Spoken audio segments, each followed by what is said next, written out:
Hi everyone, here is a new episode of Science of Victory, and today Slide and I will review the map Prokhorovka.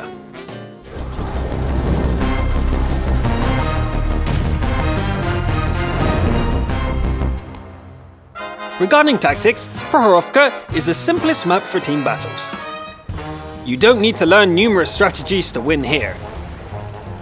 So let's get started with the first base, the one in the north. The standard rollout of our team looks like this. 1T1 goes to C9, he scouts the village and the hill slope from here. The other one goes to the bush in E1 to scout the alley. All heavies go to E5, E6, and the 90 has two good options. The first is the bush in E6. While our scout is here, no enemy heavy or TD can cross the railroad unseen. Though not every team sends their tier 8s behind the railroad, so another good option is to put the 90 in E4 instead. Our scout sees the whole center from here, including line 6. Plus, if any enemy decides to go to the alley, he is also very likely to be spotted. That's all for the initial rollout positions. Now let's talk about possible attack patterns. The battle begins. To tell the truth, the enemy setup isn't well suited for this game mode. Rookies, I guess, and rookies tend to make the same mistake on all maps. They divide their tier 8s, which, as we've said before, is really dangerous if done incorrectly. So we send the 90 to E6. It sees several tanks on the crossing, but he doesn't rush to shoot them. It's important to let the enemy vehicles get behind the railroad first, and the enemy does just that. Now we know that there are no more than 3 tier 8s left in the center, so we rush and easily defeat them. Finishing off the rest is not a problem. Sometimes all enemy tier 8s go behind the railroad. In this case, try to deal as much damage as you can when you first see them. Shoot with the 90 and the IS-3s. Don't wait for the enemies to get onto the hill or get into good positions downhill. Send your light tank along the railroad. He will scout the whole line 7 and the climb when he gets to J7. The 90 not only spots his opponents, but also makes them turn their turrets towards him, allowing your heavies to safely shoot from afar. We get an advantage of several tanks, so we reload the drums and attack. GG. Another example. There is a Borsig in the enemy team. The most popular TD spots are the bushes near the crossing, the bush in K5, and quite frequently, the alley. So we send the 90 to E4. He spots almost the whole enemy team.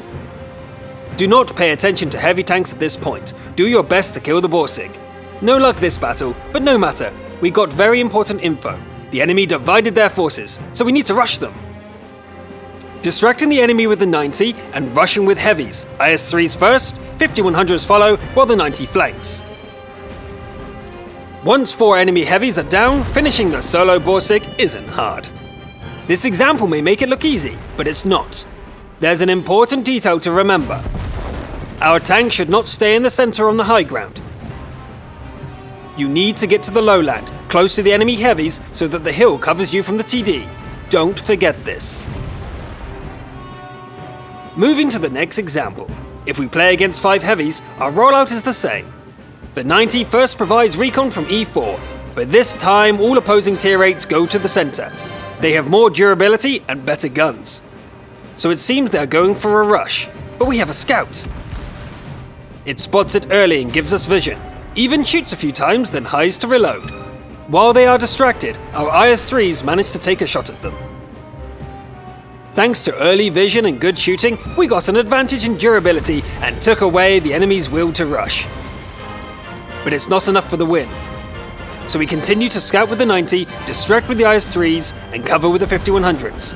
We wait for the right moment, and attack! We use the science of victory. It will be much harder if the enemy also has a fast scout. In this case, the 90 shouldn't stay in the center. It should carefully scout on the move and try to lure the enemy scout into reach of our heavies. If he succeeds, we will blind the enemy and basically secure the victory. If you can't destroy the scout, then continue to carefully scout with your 90 and hold down your IS-3s. There isn't a sure way to win. It all depends on tankers' individual skill and sometimes luck. It is very dangerous to attack in this case, but we can't go for a tie either. So try to get an advantage in durability.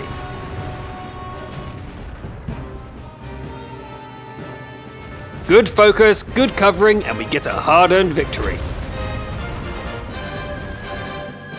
And finally, we'll review one more example battle. The enemy has no tier 1s, but they play as 5, and their setup is very dangerous.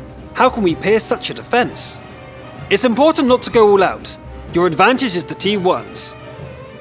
Carefully move one through the bushes and the other one through the village.